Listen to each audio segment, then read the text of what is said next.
Serious, therapists, what is something people are afraid to tell you because they think it's weird, but that you've actually heard a lot of times before? I'd say a common one is believing that there's something innately, irreparably wrong with them that makes them unable to ever truly fit in. For a lot of people, it's such a deeply ingrained belief that it can be extremely painful to acknowledge or express, regardless of the level of personal success in their lives. 2 topics come up with regularity: when someone discloses to me that they were sexually abused as a kid, and/or when someone is experiencing suicidal ideation. Both are something I hear from clients every single day, and so I don't find it weird at all. But, when I have someone in front of me who's talking about it for the first time, I know it's important to validate the fact that even though I might be talking about this for like the 5th time that day, they have never talked about this ever, and are in need of gentle care to feel safe. A common one in the time I was a therapist was simply "I don't know." You'd be surprised how reluctant people are to admit that they don't know why they're feeling how they are. But that's exactly why you're, or were, I'm not a therapist anymore, sat there with me, so we can figure out why together. It always put me in mind of a line from America by Simon and Garfunkel. "Kathy, I'm lost," I said, though I knew she was sleeping. "I'm empty and aching and I don't know why." Unwanted intrusive thoughts are normal and do not mean you are a bad person. Yes, even intrusions of sexual/religious/moral themes. By definition, these are thoughts that are unwanted bc they go against your own values and highlight what you don't want to do, e.g., a religious person having unwanted blasphemous images pop into their mind, or a new parent having unwanted sexual thoughts about their new baby. However normal these thoughts are, over 90% of the population, the moral nature of these thoughts mean that often people experience a lot of shame and take many years before they first tell someone about them. Edit. Because this is getting more visibility that I realized, the occurrence of these thoughts/images/urges are normal. The best way to manage them is to accept that they are a normal, albeit unpleasant, brain process, and a sign of the opposite of who you are and are therefore v.b. unlikely to ever do. Let the thought run its course in the background while you bring your attention back to, insert something you can see/feel/hear/taste/touch. I usually say something like, "Okay mind. Thanks for that mind. I'm going to get back to washing the dishes and the sound and sensation of the water while you ponder all the nasties. Carry on." I literally say it to myself with a slightly amused tone bc I am always genuinely amused at all the wild stuff my brain can produce. With my last baby, I would suddenly think to myself, what if I just drop her on the floor? Was horrified for a bit before I realized it was normal. So every time I would think about something like that I would complete the thought. What if I drop the baby? Baby could die. I would go to jail. That would really suck. Let's not drop the baby. ETA I didn't think this comment would be seen by many. It was a quickly written response. In order of importance, the first thing that would be horribly wrong with dropping my child is that she could die. That would be the worst. But then there is also the possibility of jail. Which was why it was second. So for everyone thinking that my biggest concern is jail, it's not. Psychologist here.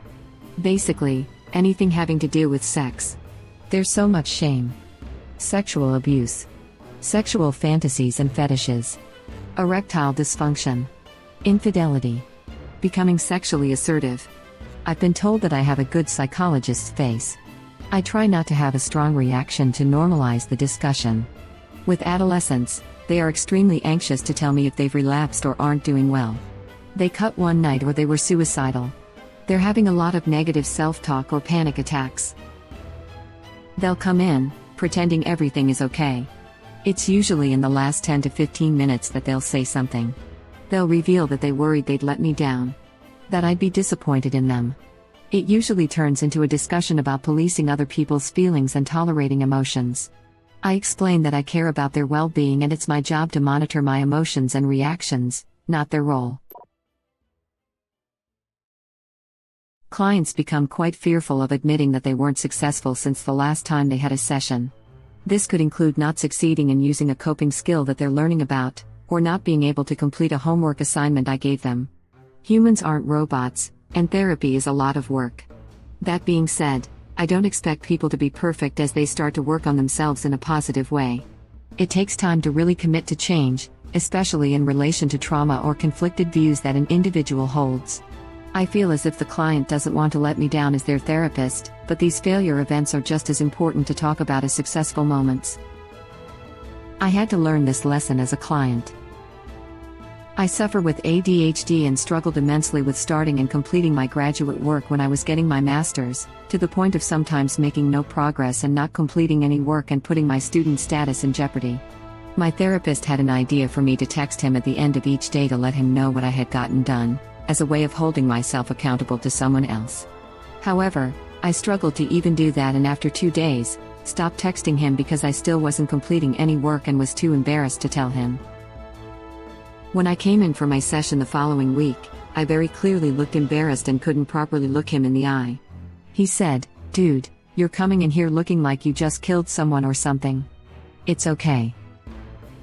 You're going to make progress, and it's okay if you're not successful at first. It's all a part of learning to improve. You don't need to be scared or embarrassed if you don't succeed the first time. If you don't complete any work, just tell me. I'm not going to be mad at you. I'm here to encourage you and help you manage yourself better."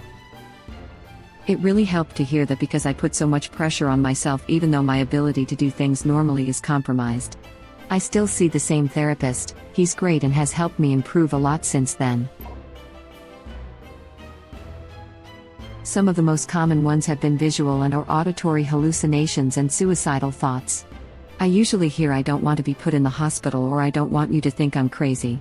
Also, basically anything sexual. I'm not going to judge you for being into BDSM, fetishes, etc. Honestly, I've probably heard it before and I'm not here to judge you. Same goes with any non-consensual experiences, especially if we're working through trauma.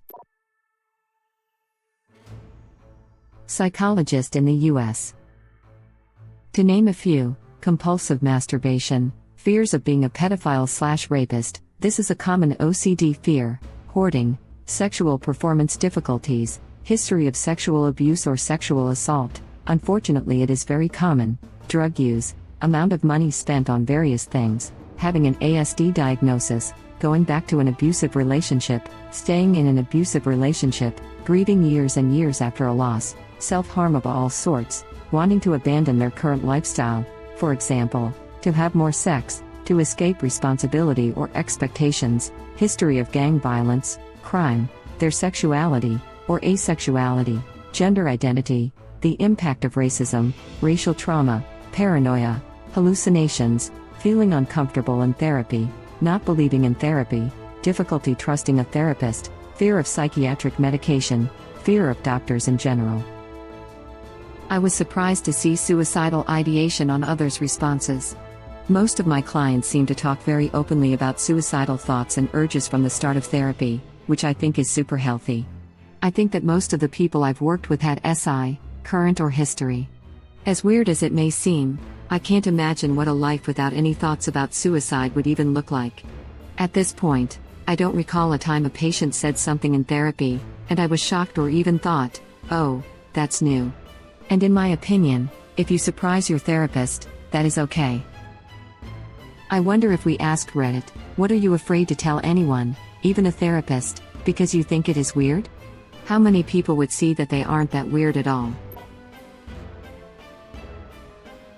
Hidden sexual dreams and fantasies about family members.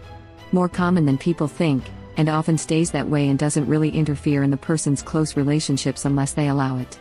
Many things we dream or think are unconscious and involuntary, and the root of such things is often nonsensical. I do a lot of trauma work. Many people who have experienced molestation or sexual assault feel ashamed and confused because their bodies responded. Having an erection/lubrication or even an orgasm does not mean you wanted the sexual contact, and it is still assault. Clients often hold a lot of shame and confusion about this. They wonder if it means they wanted it or if there is something wrong with them. It is a tough thing to work through because of this. Assault is assault. Sometimes human bodies respond to sexual touch even when we don't want that touch. Edited to say, wow. Thanks for the awards and likes. I hope that anyone reading this who is struggling with feeling weird about their reactions to rape/assault/unwanted touch feels reassured. I also hope you find a good therapist or a good friend to talk to about this. It is one part of your life story, but it isn't the story of you. You get to craft the narrative of your life. Maybe this is a chapter in that story, but it is not the whole thing. Trauma is a thing we experience, it doesn't get to define who we are. Someone once said it's like tickling. You laugh when you get tickled even though you don't want someone to tickle you. OCD gets misunderstood a lot. It's not just having a clean house or liking things to be organized. Common intrusive thoughts can include violent thoughts of harming children and other loved ones, intrusive thoughts of molesting children, fear of being a serial killer, etc. My clients can feel a lot of shame when discussing the thoughts or worry I will hospitalize them. Edit. Thanks for the awards, kind internet strangers. Here are a couple quick resources for people who have or think they may have OCD. International OCD Foundation website www.iasc.org. The book Freedom from OCD by Jonathan Grayson. The YouTube channel OCD3. The app Knocked. Web link. As someone in the substance abuse field, I know that it's difficult for clients to tell me they got high with a parent, but it's something I get told fairly regularly. It's kind of sad. Recurring intrusive thoughts about harming others can be hurting/killing someone, or sexual fantasies about children or relatives. Usually people take a while to admit those. The reality is that if you are having them frequently, you aren't dangerous. You probably have OCD and are terrified that you might be dangerous. That they hear voices. I found that a lot of people aren't familiar with their own internal dialogue or self-talk, and that this is typically normal internal processing. A lot of people think that they are hearing voices and hallucinating. There are some pretty simple questions we can ask to determine if it's hallucinating or just internal dialogue, and most often it's the latter. Edit. I want to clarify that not everyone has an internal voice. Some have none at all, some have more of a system of thoughts that aren't verbal, feelings, or images. That's normal too. Edit 2. Thank you for the awards. I don't think I've ever had feedback like that. Phew. Edit 3.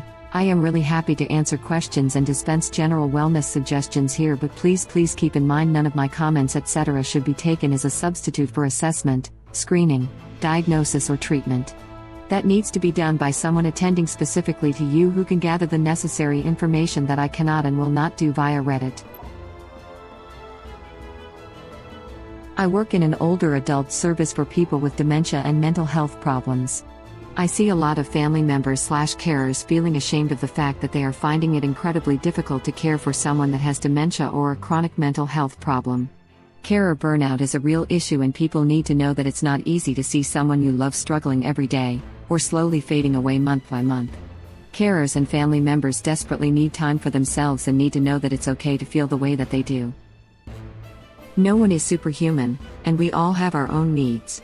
It's why we have therapy groups for carers. It's okay to struggle to look after someone, and you should in no way feel ashamed of having those feelings. Edit. I am overwhelmed, in the best way, by all the people sharing their stories and relating to this. You are all amazing, and I'm sorry I can't reply to all of your comments. Stay blessed. Praying gesture. I'm support worker, social worker, not a therapist. I've had clients too scared to tell me their accomplishments because they think they should only be bringing their problems to case management, and that if we see them getting better that we won't care/prioritize them as much. Another is hard drugs. We don't endorse it by any means, but we have to know if we need to keep an eye out for inappropriate behavior and overdoses. We never get mad at them for being high, we just want to send them to their room to sober up.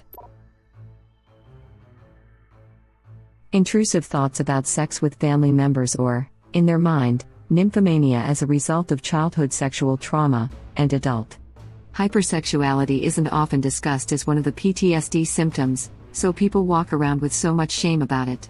Edit. Wow, I just looked at the upvotes and awards and want to say thanks, but truly the best thanks is to help raise more awareness and reduce social stigma so more people feel comfortable seeking help. Easier said than done, obviously, but it is also why I share my own experience. That they resent parenthood. Thank you for watching. Please subscribe to be the first to know about Red Rabbit Reader's new videos. If you like our videos, please like them on YouTube and share them with your friends. We welcome your comments below. Press to start another of our videos.